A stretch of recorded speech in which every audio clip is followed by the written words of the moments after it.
What's going on YouTube? OCD for EDC here. And what I got for your face balls is this brand new little guy from Tucson Knives. This is the TS66 budget version. So this here is a previous model that they had done. The original TS66 was a titanium integral handle with M390 blade steel, and it is a night morning design. And you can see this one here is in 14C28N, and this is G10. You've got the blue and white G10, which I think looks really nice. And this is a sub $50 knife, depending on where you buy it from. You can, if you're buying this on eBay, you can certainly pick it up less than 50 bucks. There are multiple different retailers here in the U.S. that sell Tucson knives, like White Mountain Knives. You can buy them on Amazon. Williams Cutlery out in California also sells Tucson. I don't know. You just have to look at their inventory and what models that they have. But those are the best outlets that I know of to get Tucson knives. I will tell you right at this moment, I am recording this video on April 13th and 2020, and Tucson currently has got an issue with shipping. They are closed down for a couple of weeks. Well, I shouldn't say closed down. They're not closed down. They're just having issues with shipping. So right at the moment, you're not going to find any Tucson knives on eBay or, well, from Tucson themselves. There are other, knives out there being sold by private individuals and that sort of thing. But Tucson has, like I said, an issue with shipping. From my understanding, they generally go through Hong Kong for their shipping. That avenue has been shut down because of the coronavirus, and yeah, it is what it is.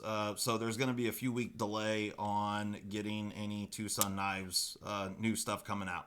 However, this is a brand new model that just came out a few weeks ago, and I thought I would show it off. It's definitely a good one, and yeah, we're going to get into her. So first up here, let's do some size comparisons. Here it is against the Benchmade Bug Out, and here it is up against the Spyderco Para 3 Lightweight. So you can see we're talking about a fairly decent sized knife. We'll throw a couple others out here. Here it is against the Ritter Hogue. A little bit larger than that. And here it is against the Spyderco Smock. Real quick, if anyone's interested in the Spyderco Smock, this one is for sale. So if you're interested in picking up a Spyderco Smock, hit me up in the, you can leave me a message here, hit me up on Instagram. My email is in the description. So yeah, and this one here, I have taken the second detent out of it. So the action is, it's at this point just like a gravity knife. I do have the parts that could be put back in. I have heard other people say that the centering was off once they took that second detent out. Mine is not the case, or that's not the case with mine. Mine is perfectly centered.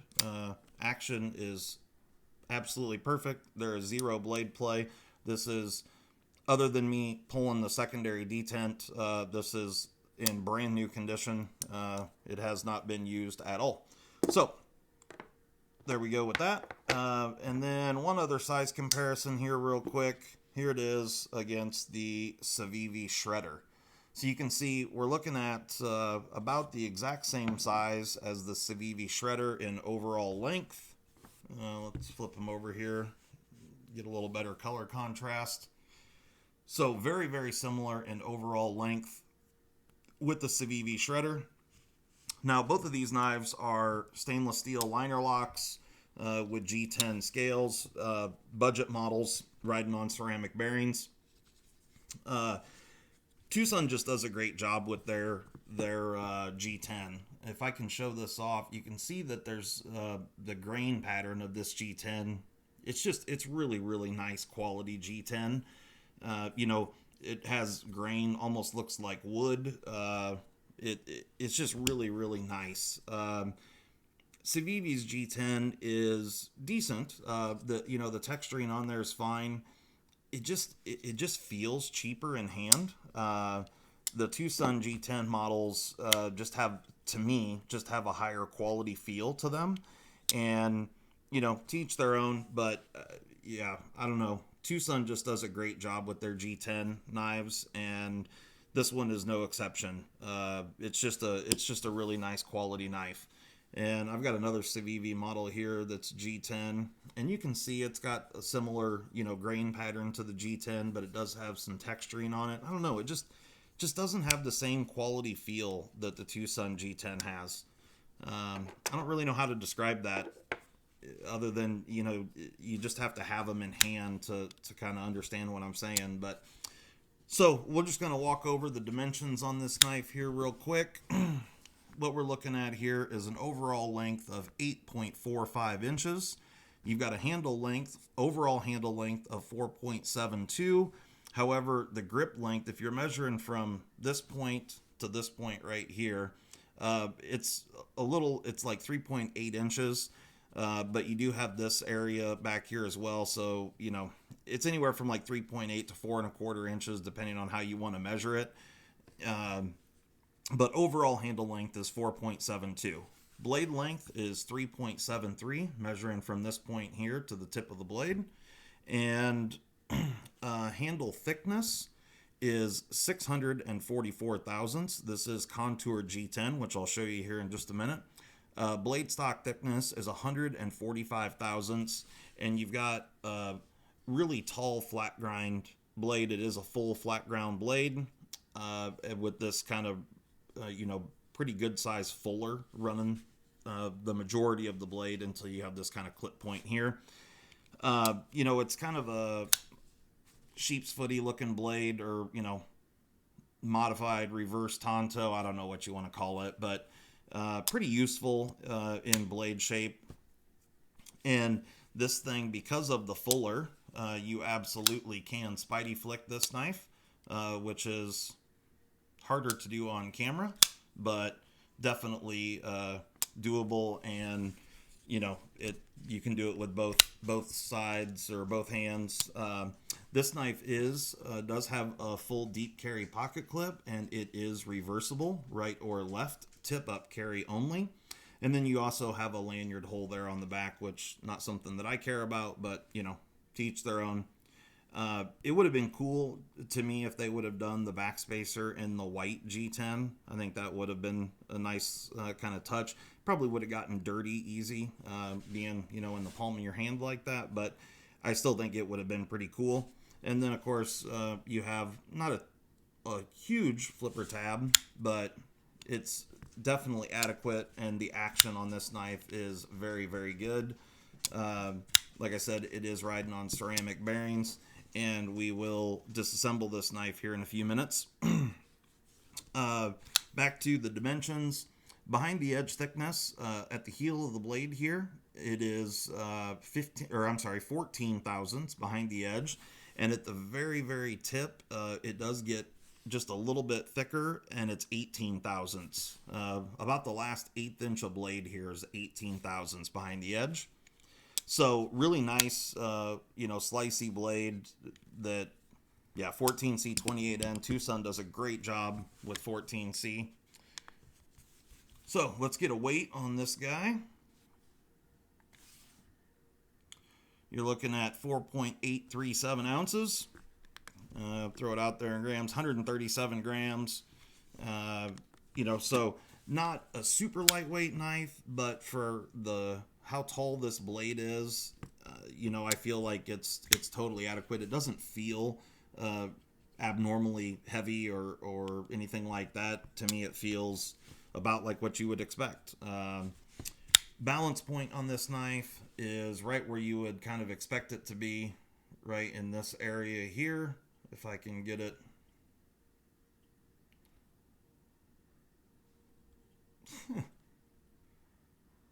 Yeah, right there. So, it's right where I would expect it to be on a knife like this. ergos on this knife are very, very good. You've got a big fat butt on the back of this thing that fills up the hand nicely. You've got a little bit of a, this is kind of like a Sinkovich design on the back side of the knife here. Works really, really well in the palm. Twosun's deep carry pocket clip that they're doing on their budget knives is really fantastic. I have this set up for left hand carry because I'm left-handed. However, in both hands, the pocket clip doesn't create a lot of hot spots. So yeah, Tucson, that was one thing that I knocked them on a bunch in years past, especially on their budget models. Their stainless steel clip was not very good at all. This clip is really great. It's deep carry and it works well in the hand. So I really dig that. And just overall, I think the knife is a really good look. I like the blue and the white, the contrast there. It's a good color blue. Pretty similar to Benchmade blue. Very, very close.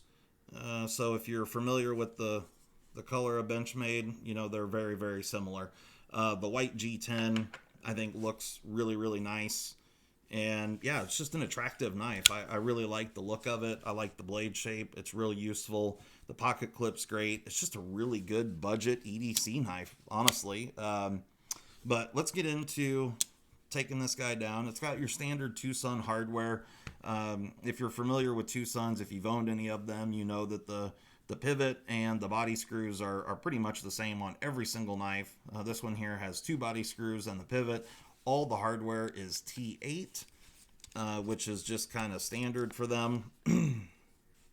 And on their frame locks, they will do T6 on the hardened steel insert. But other than that, everything else is T8, which is really nice, including the pocket clip screws. They're T8 as well.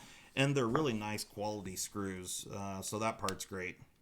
So here we go. I have not disassembled this knife, so this is just the way it came to me. It's a little bit dirty. I've been carrying it. The only thing I did to it was switch the pocket clip around. But let's go ahead and pull this guy apart.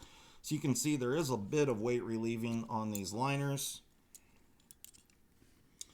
There you go. There's your lock side liner. And you can see you got a stop pin up there. And here is your ceramic ball bearings, your detent ball, detent track, and it also has got a detent ramp ground on there, which is fantastic. To my knowledge, Tucson's the only budget, only company out there, whether it's budget or not. I just don't see detent ball ramps being put into knives ever, honestly. So that's one of the things that I really, really enjoy about Tucson. They're hitting those small little details. So here we can see we've got some really aggressive weight relieving on this liner. I forgot to grab a rag, just a second.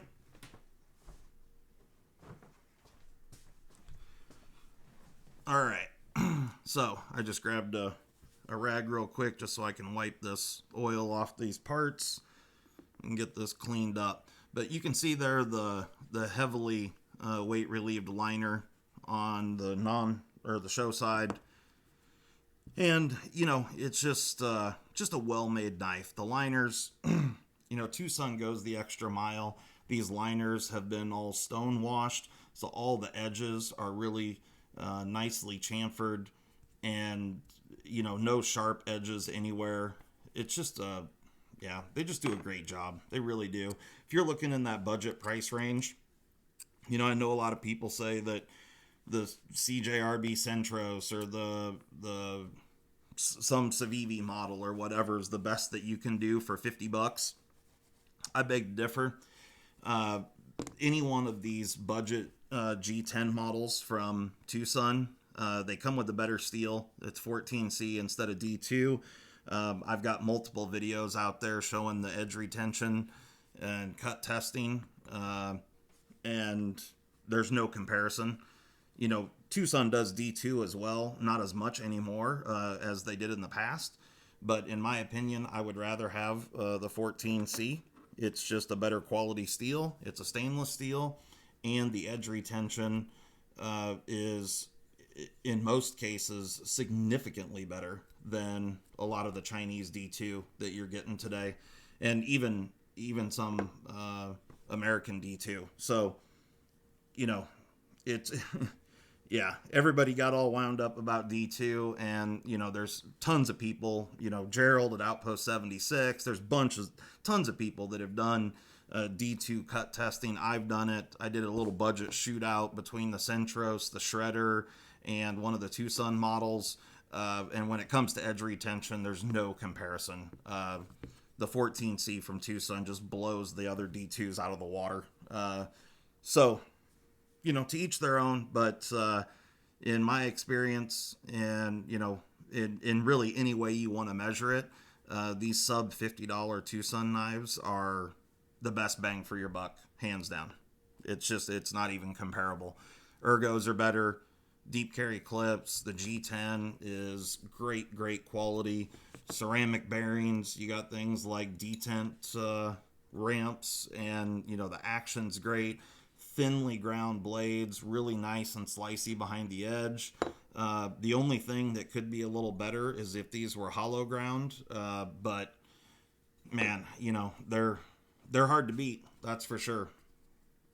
So anyway, we're gonna go ahead and start reassembling here.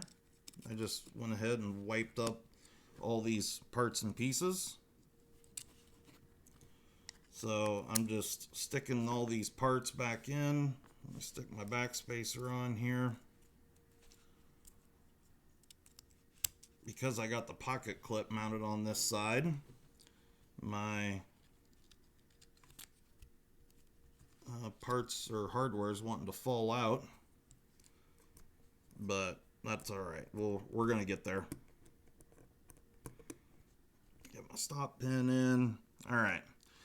Now, I'm going to use a little KPL, and I'm just doing a little KPL original on the bearings, and not a lot, just a little bit, and just a tiny bit on the pivot there.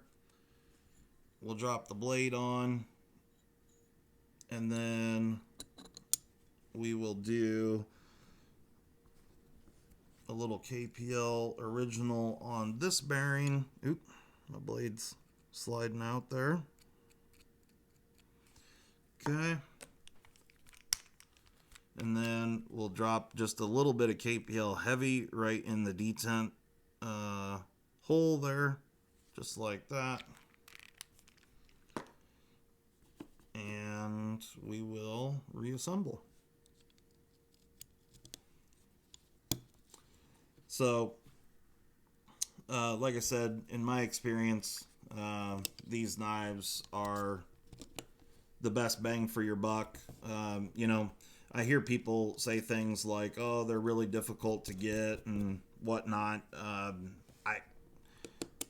All I can say there is that those people, every person that says that are people that don't have any Tucsons, and they just, for whatever reason, keep telling themselves that.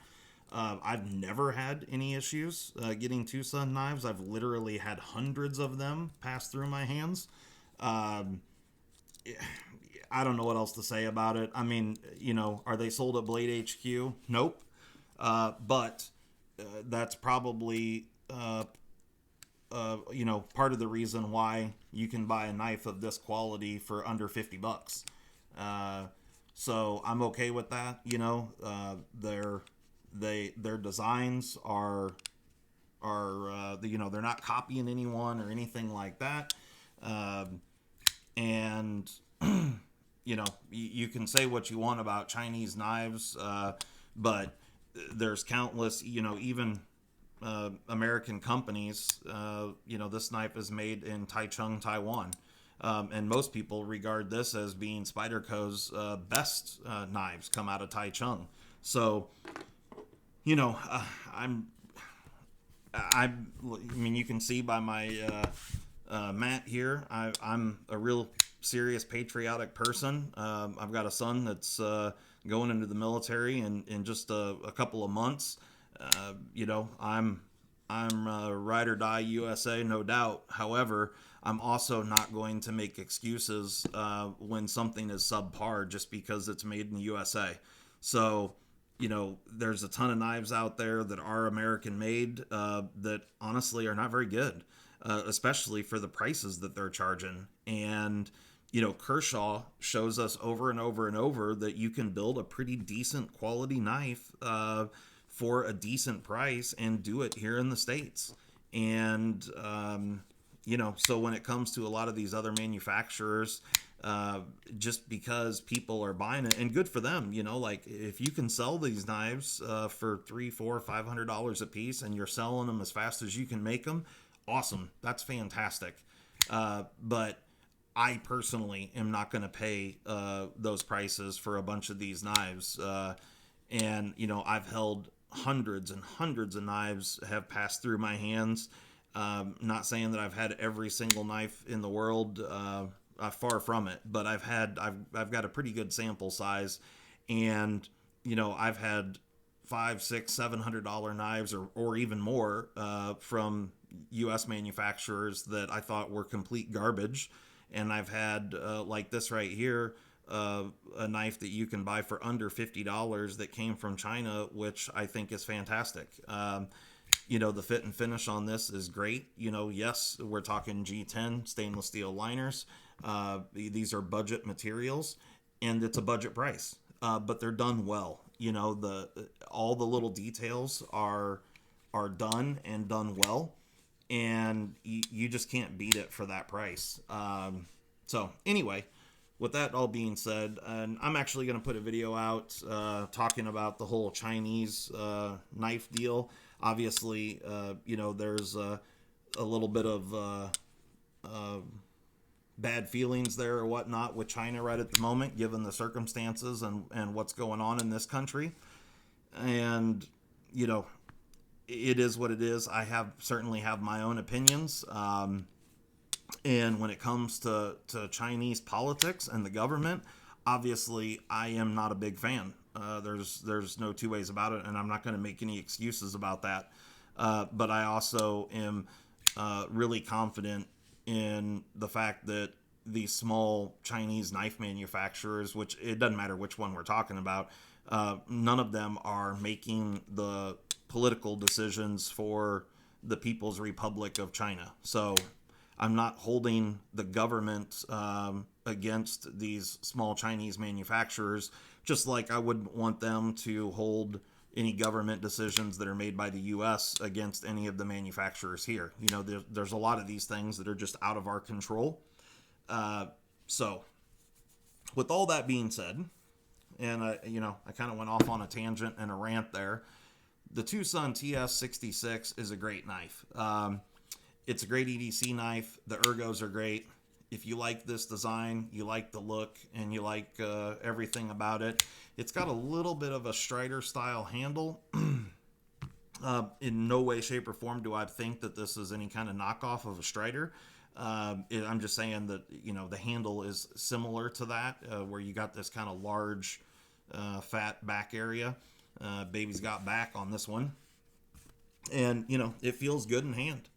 It really does. So anyway, if in a couple weeks when the Tucson shipping channels are back up and running, the TS66 budget model in G10 is definitely one to keep your eye on if you're looking for a budget model in that, sub $50 range. Man, I'm struggling today under the camera. But anyway, if you're looking for that type of knife, this is a good one to look for sure. So anyway, guys, hope you enjoyed that. Sorry about the rant in the middle. I just hear, all these different things going all different directions. And yeah, it is what it is. So, all right, guys, thanks a lot. Have a great day, and we will catch you next time.